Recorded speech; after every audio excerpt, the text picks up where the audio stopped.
नमस्कार, जय हिंद, जय भारत।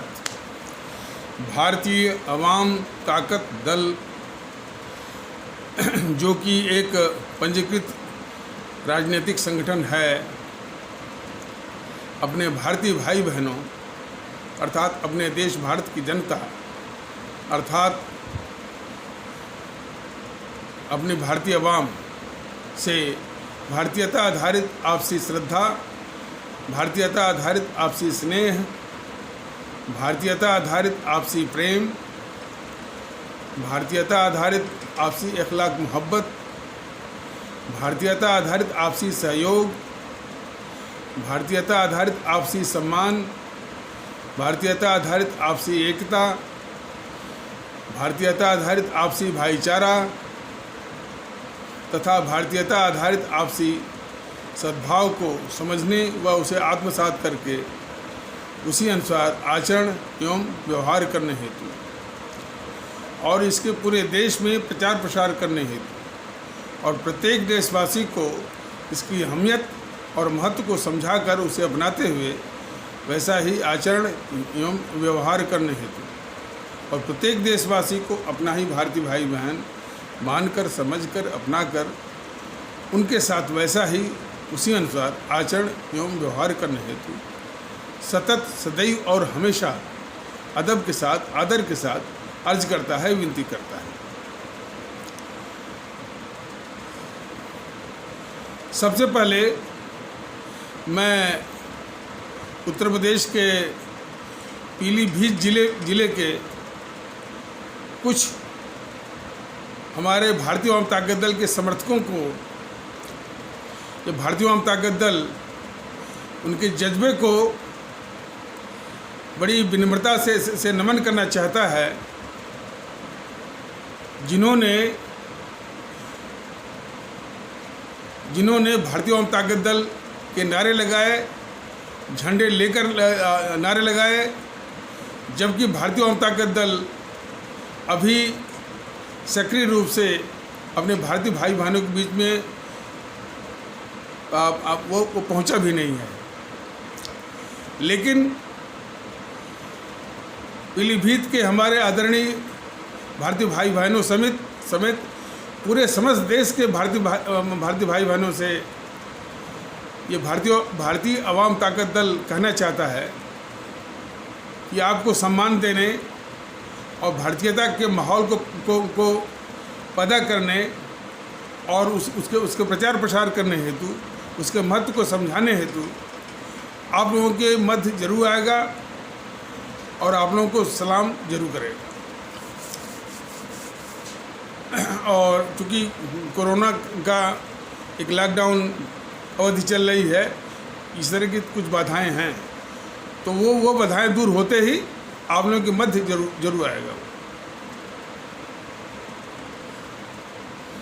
हमारे भारतीय अवाम ताकत दल के एक पदाधिकारी हमसे कह रहे थे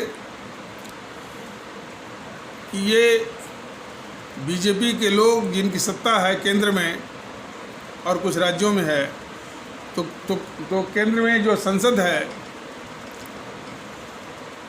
क्यों नहीं भारत के विभाजन का निंदा प्रस्ताव कांग्रेस के खिलाफ ये पास करवाते।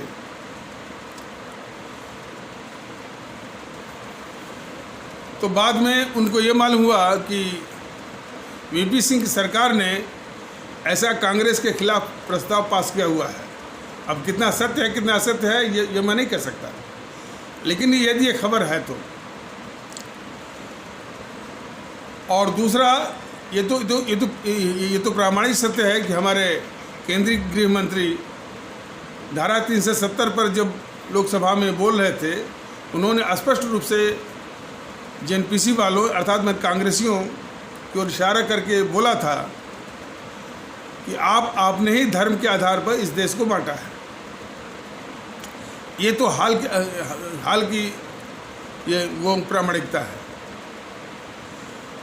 लेकिन भारतीय अवाम ताकत दल ने जो यूट्यूब के माध्यम से बताया था कि जब ये गद्दार मोहनदास करमचंद गांधी और सर्वाधिक ऐतिहासिक गद्दार नेहरू, और वो देश का बड़ा खतरनाक शत्रु भी था।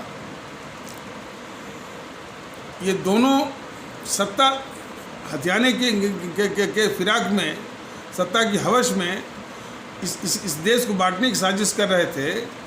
तो अरुणा आसिफ अली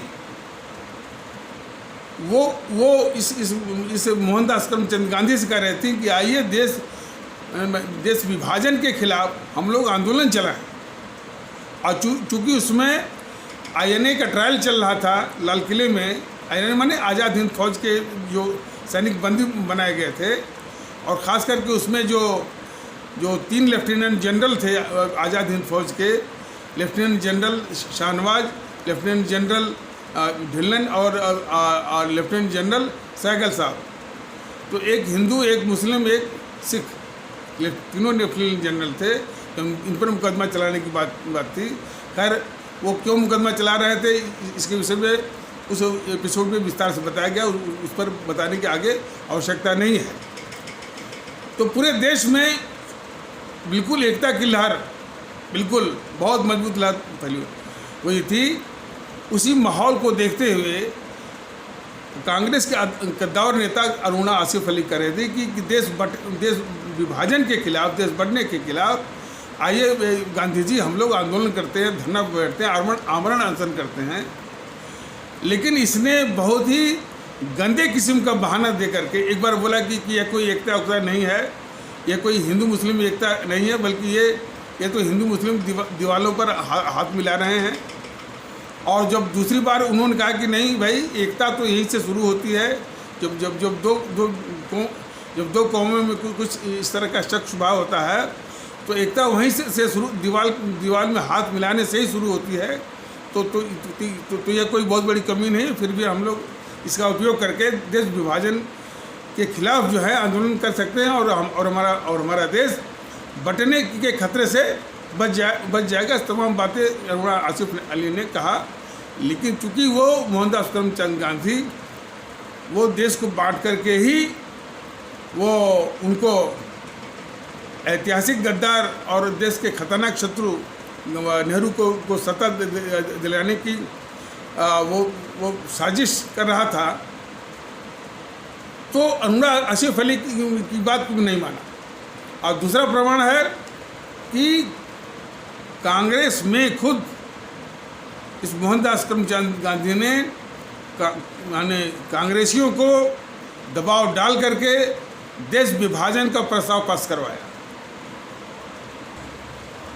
तो इतनी प्रामाणिकता काफ़ी है ये साबित करने के लिए कि देश को बांटने और देश का विभाजन ये बहुत बड़ी त्रासदी है। इसके विषय में बताया जाए विस्तार से तो कई हफ्ते, कई महीने लग जाएंगे। बहुत बड़ी त्रासदी है। और उसके बाद का इफेक्ट पाकिस्तान का बनना, पाकिस्तान जो है दुश्मन से भी घटिया स्तर का वो जो है माने विदेशियों के हाथ का मुहरा बन करके भारत के खिलाफ किस तरह से इस्तेमाल हुआ, किस तरह से उसको विदेशी ताकतों ने इसको सशक्त बनाया भारत के खिलाफ, ये बहुत बड़ी साजिश है।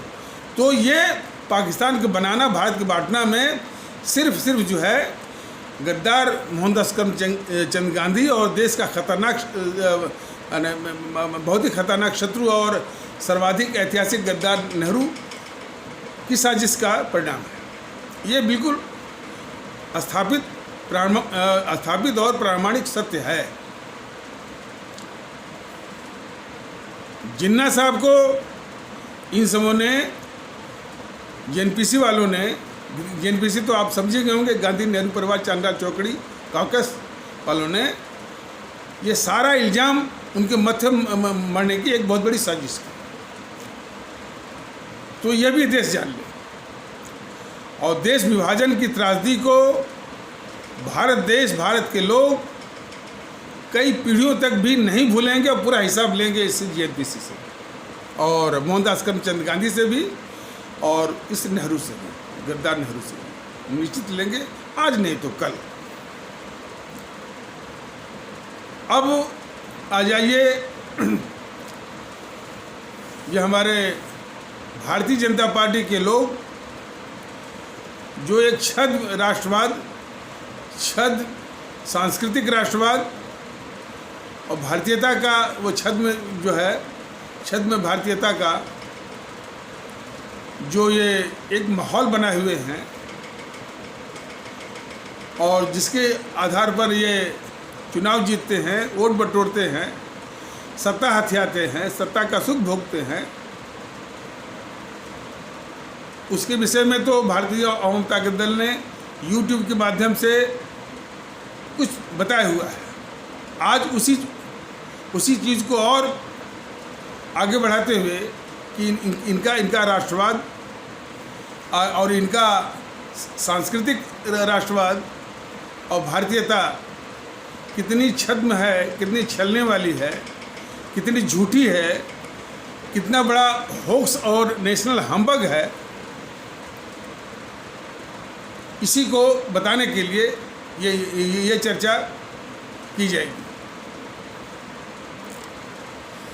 भारतीय आवाम ताकत दल कह रहा है कि जब भी इसको मौका मिलेगा या जब भी इसको सत्ता का उपकरण मिलता है, तुरंत जो है जॉर्ज पंचम के अस्तुतगान या चमचागिरी में गाई गई वो अस्तुत गीत जो है, जो कि रवींद्रनाथ टैगोर ने गाया था, जनगण मन को खारिज करके वंदे मातरम को राष्ट्रगान, नेशनल एंथम का सम्मान देगा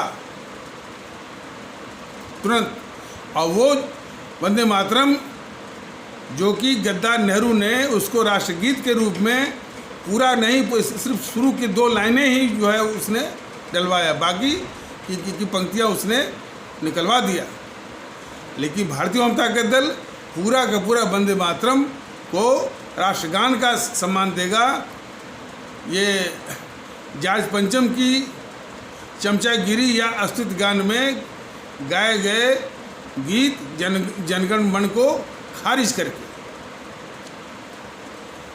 अब ये सवाल उठता है, क्या ये मंशा, क्या ये हिम्मत जो है वो छद्म और नकली राष्ट्रवाद चलाने वाले बीजेपी की है? नंबर 1 सवाल।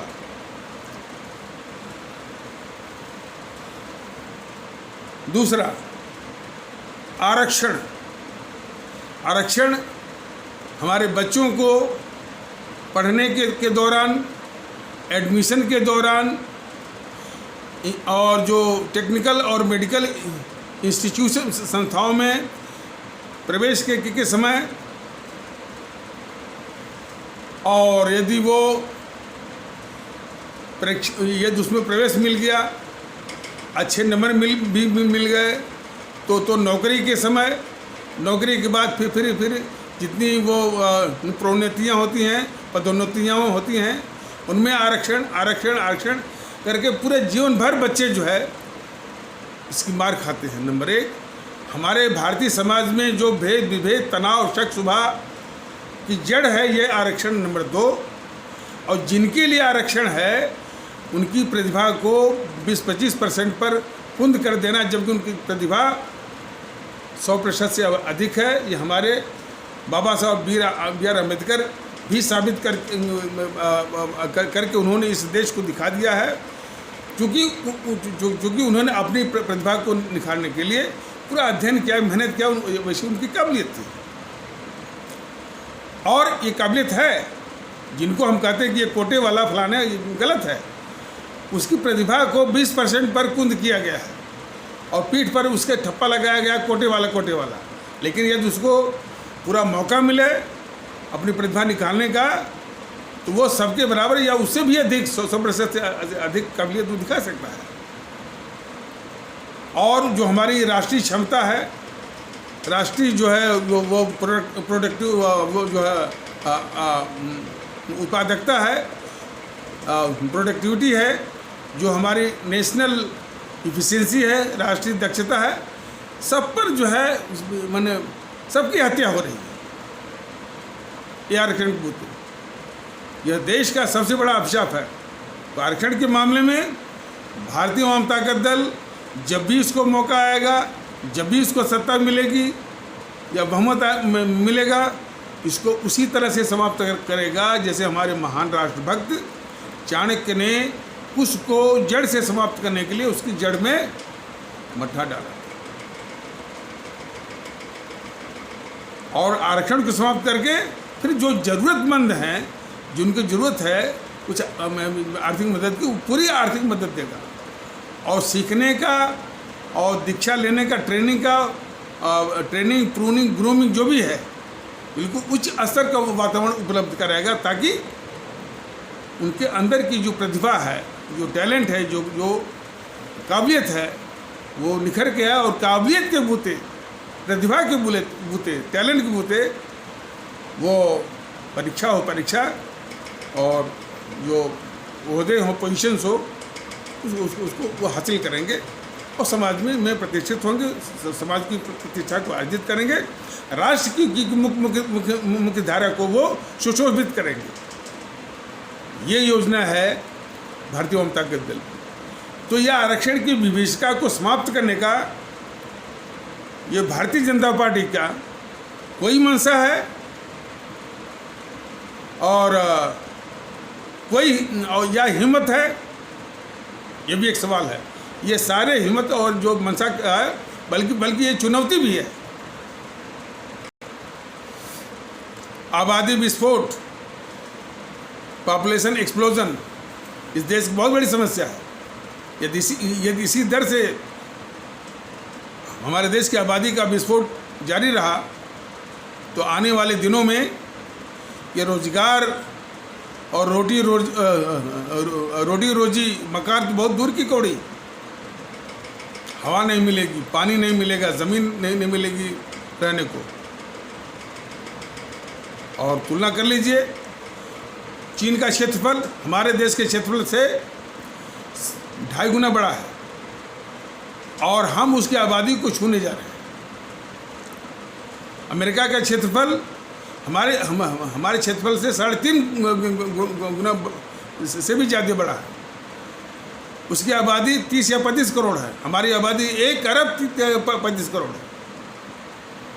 तो सुख वहाँ मिलेगा अमेरिका में।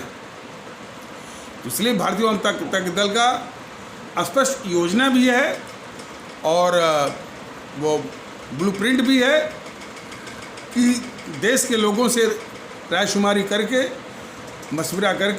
मशवरा में बस यही निवेदन किया जाएगा कि जिनको भी मशवरा देना है वो राष्ट्रीय दृष्टिकोण से ही मशवरा दें। इसमें पांथिक यानी प्रपंचों को हरगिज न लाएं और उन सुझावों पर विचार करके एक रणनीति बनाई जाएगी और योजना बनाई जाएगी और उस योजना को सख्ती से लागू किया जाएगा। और बिल्कुल यह स्पष्ट भी संदेश दिया जाएगा, इसमें अपने पांथिक तांडव कि हमारे वेद पुराण में नहीं लिखा है, हमारे कुरान में नहीं लिखा है, हमारे बाइबल में नहीं लिखा है, हमारे गुरु ग्रंथ साहिब में लिखा है, इसकी बिल्कुल इजाज़त नहीं होगी। ये राष्ट्रीय मामला है, राष्ट्रीय हित का मामला है। किसी पंथ की न तो कोई भूमिका है न तो उसका तांडव है, स्पष्ट, और उसको सख्ती से लागू करेगा और जो उसका अनुपालन करेगा उसको प्रोत्साहन भी मिलेगा और जो उसका पालन नहीं करेगा उसको माने सख्ती से पेश आकर उसको दंड भी मिलेगा। और ये इस तरह की नीति कम से कम 60-70 सालों तक ला करके एक युग्म पर, एक पेयर पर, एक जोड़े पर एक ही बच्चा की नीति अपना करके 1 अरब 35 करोड़ की आबादी को कम करते 30 करोड़ पर लाने की योजना है। तो क्या ऐसी मंशा और ऐसी हिम्मत ये नकली राष्ट्रवाद जो चलाने वाले हैं, नकली सांस्कृतिक राष्ट्रवाद चलाने वाले हैं, नकली भारतीयता चलाने वाले भारतीय जनता पार्टी की है? ऐसी मंशा और हिम्मत और चुनौती भी है भारतीय जनता पार्टी को। भारतीय आवाम ताकत दल की ओर से क्या ये उनको स्वीकार है? और इसके आगे अपने राष्ट्रभक्त शिरोमणि नेताजी सुभाष चंद्र बोस को सम्मान देने की शुरुआत वहीं से करेगा भारतीय आवाम ताकत दल कि जो भारतीय करेंसी पर, भारतीय नोटों पर जो ये गद्दार मोहनदास करमचंद गांधी है, उसकी फ़ोटो हटा करके वो हमारे राष्ट्रभक्त शिरोमणि नेताजी सुभाष चंद्र बोस की फ़ोटो लाएगा। यहीं से अपने राष्ट्रभक्त शिरोमणि नेताजी सुभाष चंद्र बोस जो हमारे देश में देशभक्ति के कुर्बानी का बहुत बड़े आदर्श, बहुत बड़े प्रतिमूर्ति, बहुत बड़े प्रतिमान हैं, हमारे आपके दिलों में प्रतिस्थापित हैं, तो उनको ये सम्मान प्रतिष्ठा देने की शुरुआत यहीं से करेगा। क्या इस तरह की मंशा, क्या इस तरह की हिम्मत ये नकली जो वो राष्ट्रवाद चलाने वाले भारतीय जनता पार्टी में है? और ये भारतीय आवाम ताकत दल की ओर से भारतीय जनता पार्टी को चुनौती भी है।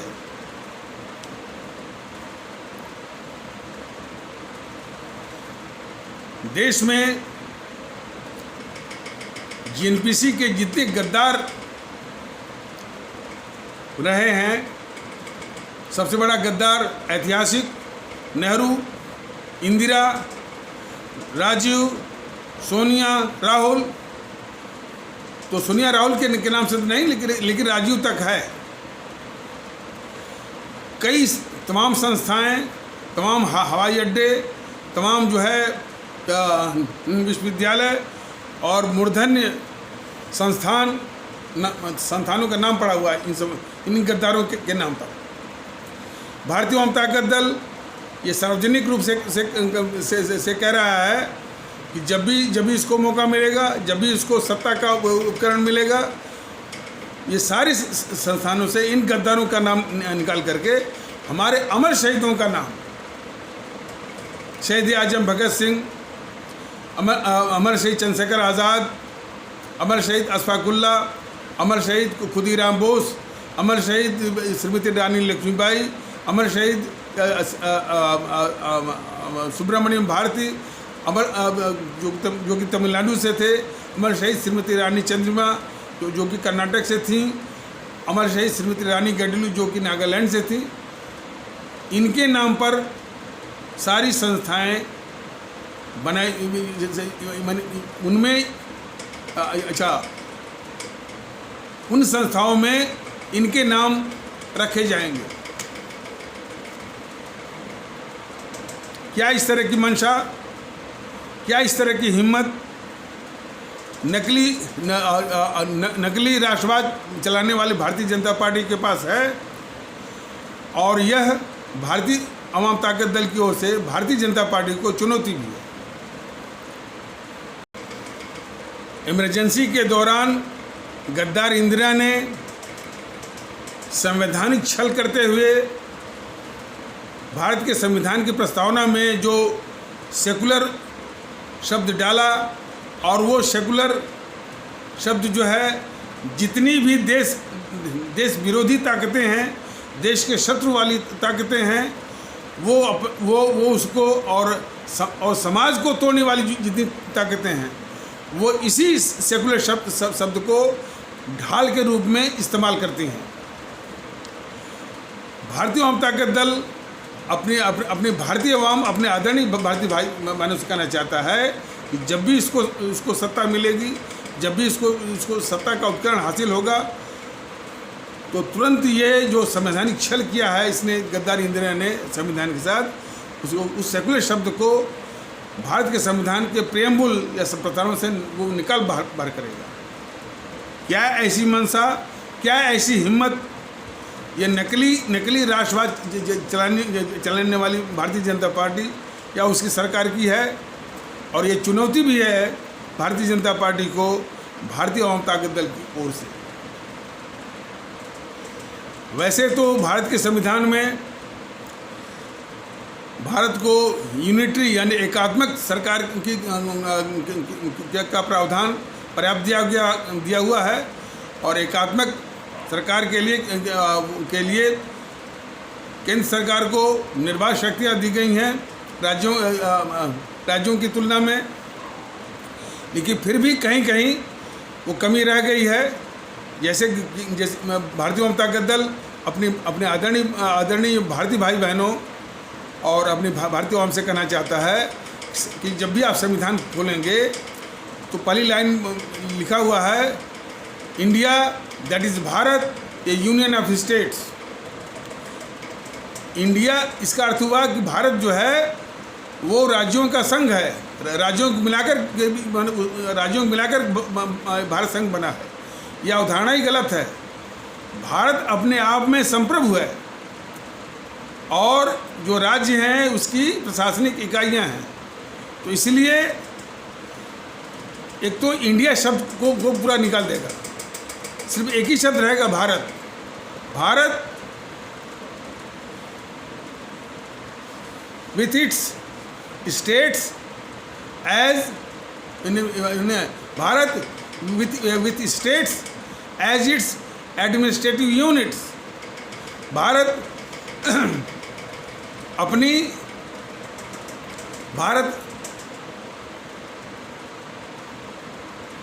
राज्यों सहित जो उसकी प्रशासनिक इकाइयां हैं के साथ इस तरह का संशोधन भारत में करके भारत की संप्रभुता को और मजबूत करेगा।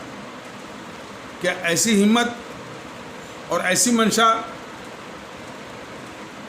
इस नकली राष्ट्रवाद चलाने वाले भारतीय जनता पार्टी या उसकी सरकार में है? यह भी चुनौती भारतीय जनता दल की भारतीय जनता पार्टी को है।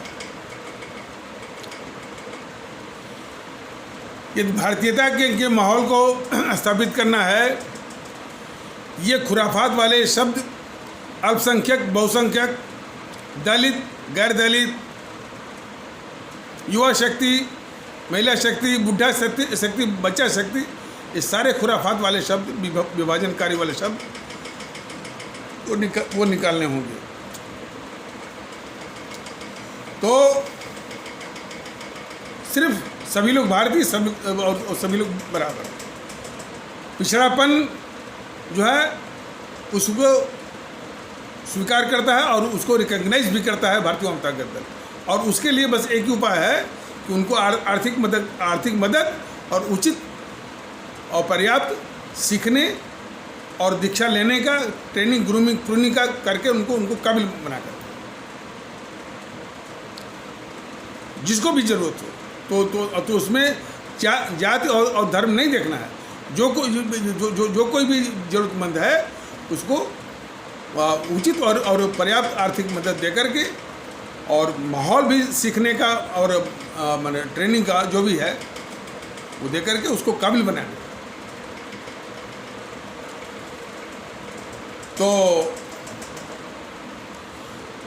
तो सभी लोग बराबर, इसलिए इसमें अल्पसंख्यक की अवधारणा का कोई स्थान नहीं है, बहुसंख्यक की अवधारणा का कोई स्थान नहीं है, और इसी तरह से महिला शक्ति, बुढ़ा शक्ति, बच्चा शक्ति, युवा शक्ति, ये सब भी जो है समाज के वो विभाजनकारी, विघटनकारी अवधारणा है। इस सबको खारिज करेगा। तो क्या ऐसा करने की मंशा और हिम्मत ये नकली राष्ट्रवाद चलाने वाली भारतीय जनता पार्टी की है? और ये भारतीय जनता दल की ओर से भारतीय जनता पार्टी को चुनौती भी है।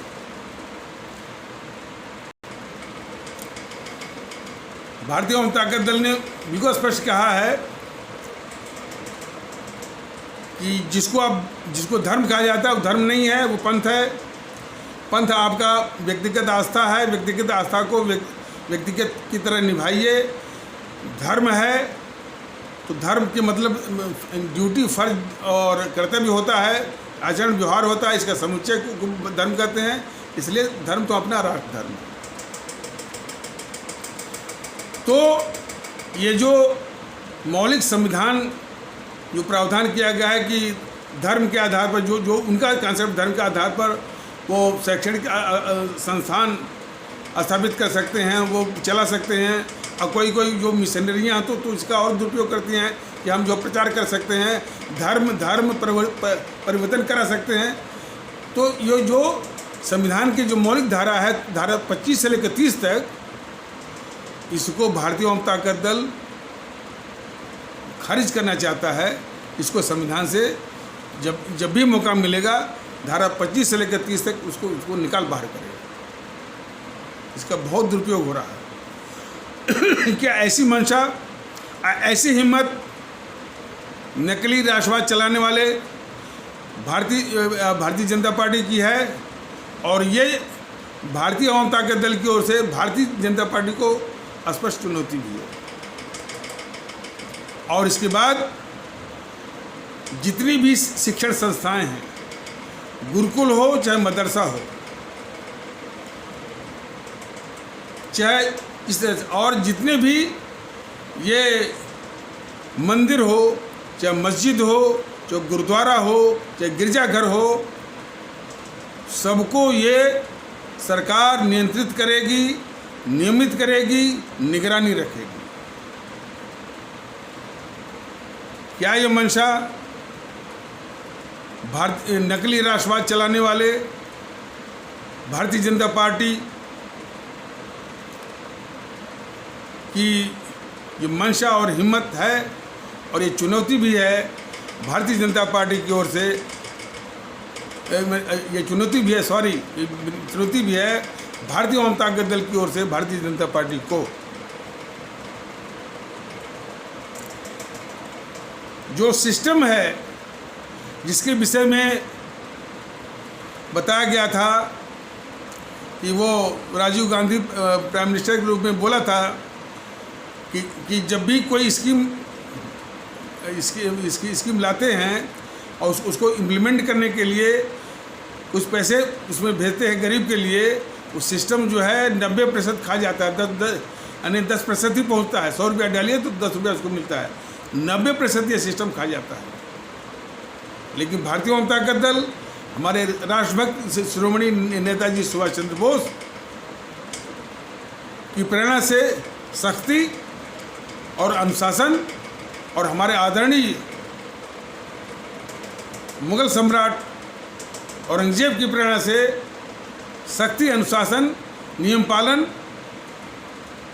के आधार पर शासन प्रशासन को सख्त, अनुशासित, निष्पक्ष, प्रभावकारी, चुस्त दुरुस्त करके उसको बिल्कुल दक्ष बनाएगा कि 100 रुपया डाला जाए तो 100 रुपया वहाँ मिलेगा।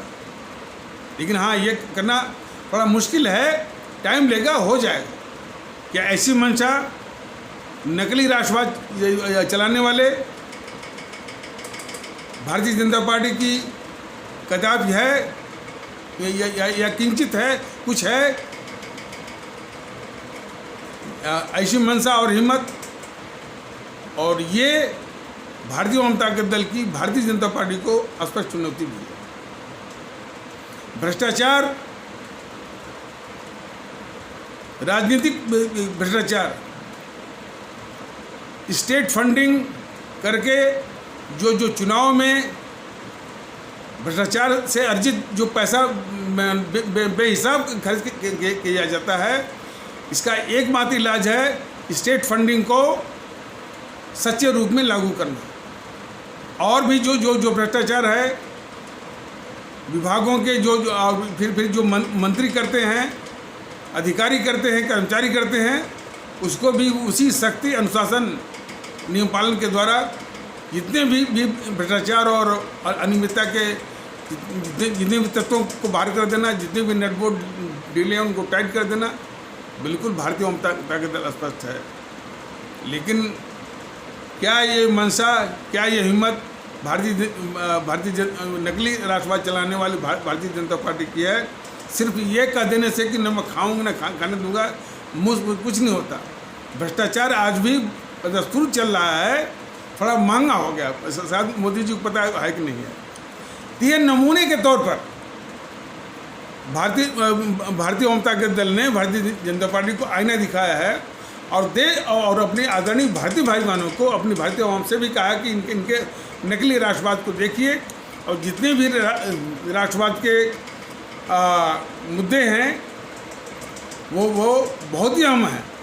भारतीयता भी अहम है, राष्ट्रभक्ति भी अहम है, और भारतीय सांस्कृतिक राष्ट्रवाद भी अहम है।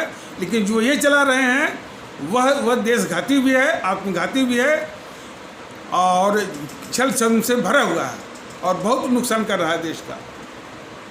इसको आगे भी बताया जाएगा। तो अब ये चूँकि ये एपिसोड लंबा हो रहा है तो इन्हीं शब्दों के साथ इसको यहीं पर विराम दिया जाता है। तब तक के लिए नमस्कार, जय हिंद, जय भारत।